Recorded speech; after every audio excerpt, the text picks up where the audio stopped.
Sadness, feeling down, and having a loss of interest or pleasure in daily activities are familiar feelings for all of us. But if they persist and affect our lives substantially, this issue may be depression.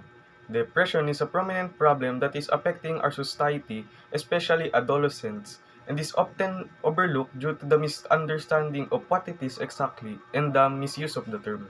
Depression or major depressive disorder is a common and serious medical illness.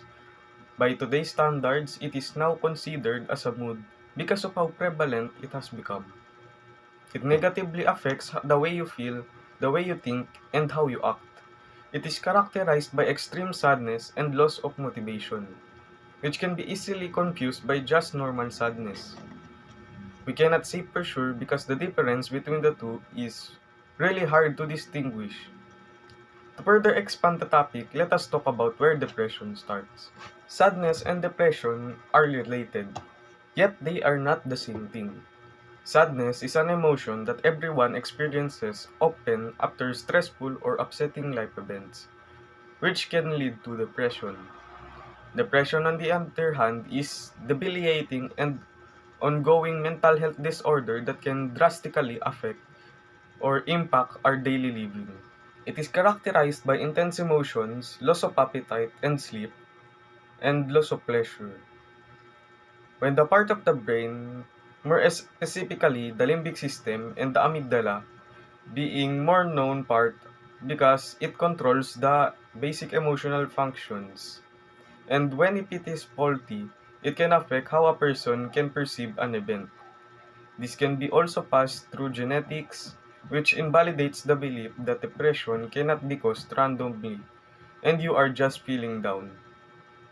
Stressful life events such as death of a loved one, a loss of job, a traumatic childhood, and some medical problems can also trigger depression. These events are related to a hormone called dopamine. Our brain produces dopamine to award us and to tell us that we must keep doing the thing that we are doing as a response, such as eating more sugar because it is beneficial to our body to produce energy and it is sweet, and so on. A sudden decrease in dopamine levels can make a person melancholy and cause them to lose interest in things that they used to enjoy. If you are happy and you see someone you love, your brain will start producing dopamine as soon as you see them, which is why losing someone in your life is so devastating. Most teenagers find it difficult to cope with this and other problems in their lives. And not everyone is mentally strong or knows how to help themselves. We all have different lives and experiences, which makes a huge variety in how we deal with the things that are happening around us. They are perplexed as to what is going on in their lives, which is constantly changing before our eyes.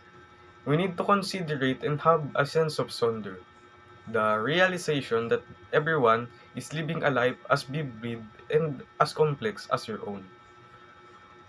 But even though the topic that I've assigned is about joy, why am I talking about depression? The answer is quite simple. The fact that depression is a very prominent social problem and is frequently disregarded, as I previously stated, is a very bad notion.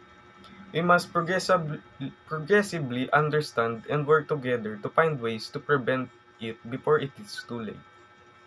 When we understand depression, especially people between my age, they will feel joy and comfort when we assess them and help them overcome it.